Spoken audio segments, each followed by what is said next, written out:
Cultural appropriation is a really big topic. I'm going to attempt to just continue the dialogue around this really important topic in shamanism and plant medicine ceremonies. It's a topic that's so loaded that I think that we hide from dialogues about it, which is precisely the thing that we need to do in order to figure out the landscape of the complications around what's happening in ayahuasca spaces, wachuma spaces, around the fact that a lot of us, myself included, are being called to carry indigenous traditions, lineages that aren't from my physical DNA, but that I have, many of us, a calling to represent and to work with. And so today I want to ask the question, is it okay that Caucasian people, we're all indigenous from somewhere, right? But that we're carrying lineages and doing ceremonies and traditions that are different from the culture that we represent?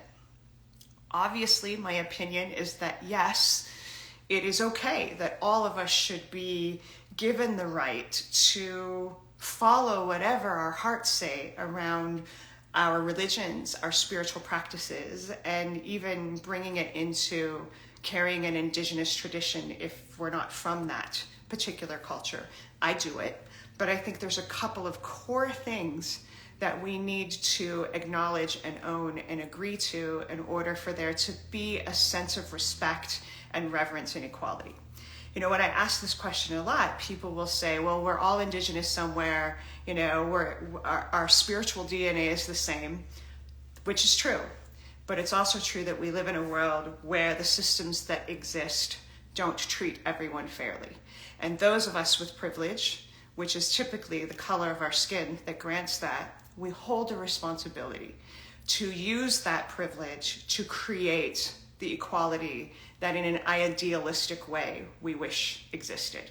And that is absolutely the case in plant medicine spaces too. So I want to first define this hot topic phrase that we hear a lot, cultural appropriation. What does it really mean? And especially in the context of plant medicine ceremonies. So the definition of it is that it is essentially the unacknowledged and or inappropriate adoptions of the customs, practices, ideas, etc. of one people, society, tribe, etc. Unacknowledged and or inappropriate. So let's talk about that.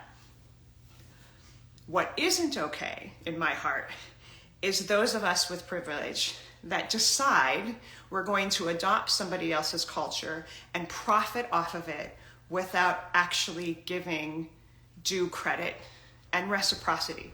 And that's happening a lot. Everybody talks about reciprocity. Not a lot of people actually put it into action.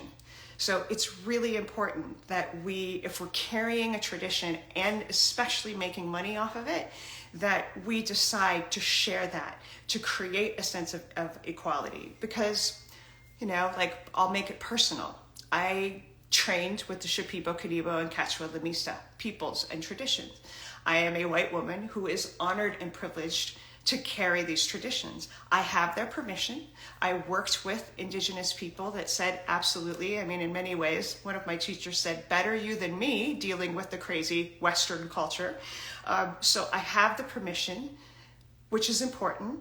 I give as much acknowledgement as I can. Admittedly, I could probably do a lot more, which is why I'm having this dialogue, to honor the wisdom keepers, to honor the people that guarded and protected these traditions and medicines for thousands of years, way before the Western world woke up and decided to make it the next big thing, right? We want to say thank you at the very least to all of the people and the tribes that kept these magical traditions alive and that allow us to co-create with us. So to give credit where credit is due, first and foremost, to acknowledge, because if that's the first part of the definition of cultural appropriation, then if we just lean in and acknowledge the truth of the lack of equality in our system and the fact that there are people that have been protecting these things for thousands of years that we want to bow down to with gratitude. And then we also want to support them with reciprocity. So my call, my request to all my fellow beings, Westerners, whatever we want to call ourselves, if you're carrying a tradition that isn't indigenous to the peoples that you come from, please give them credit and please give back. If we're profiting off of them, we need to let them profit too. We need to make sure we're taking care of the wisdom keepers that aren't being served by a very unequal and unfair system. And then we can all play together in this, right? If we're all taking care of each other, if we're giving credit where credit is due, then there shouldn't be any barriers to entry based on the color of our skin. I mean, the medicines don't care about this. Obviously, they're all calling people from every conceivable walk of life and culture because we all need to heal.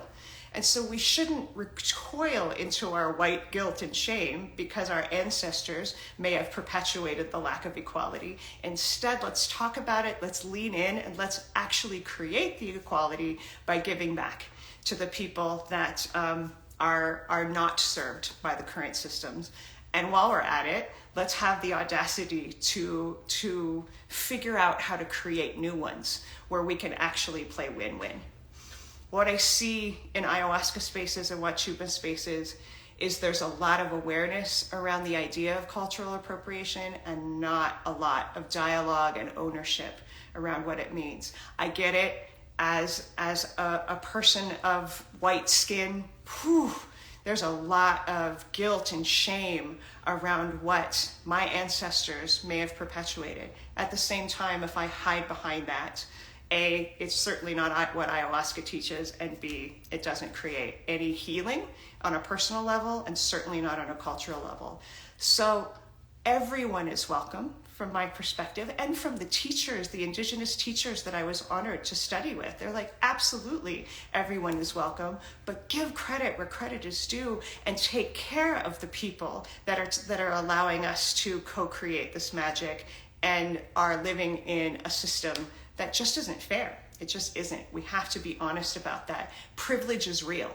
And those of us that have the privilege have the responsibility of figuring out how to extend that and to share it with others. So we don't have to hide behind guilt and shame for the fact that we're crossing lines in a cultural way. It's actually a really beautiful thing, but we certainly have responsibility and accountability to pay that forward and to make sure we have permission from the teachings, the tribes that we are especially profiting off of.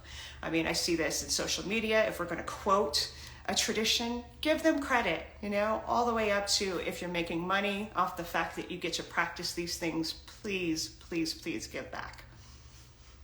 In a way, it kind of simplifies it. I know this is a very complicated topic. It brings up a lot of emotions and intensity, but if we can look at that definition of cultural appropriation and recognize that two things have to be core to it, unacknowledged and inappropriate. Unacknowledged is easy, inappropriate, a little bit more complicated, but if we actually honor and give back to the people that we are profiting off of, in a sense, then we can create balance. We can create reciprocity. All of us are welcome. Just please come from the place of knowing that this path is about being called, and it's about reverence first and foremost. Our culture has a disease of entitlement. We think that everything is available to us to take. And while there's a truth in that, everything is available. My goodness, let's bring some reverence and respect to the people and the plants and all the different magical elements that help us to get to sit behind the altar, get to have the experience of walking the shamanic path. It is an honor and a privilege. I feel like the luckiest woman alive that I get to do it every day, but it's very important to continue, at least in my integrity, to figure out ways to give back and to create systems that have more inherent equality built in.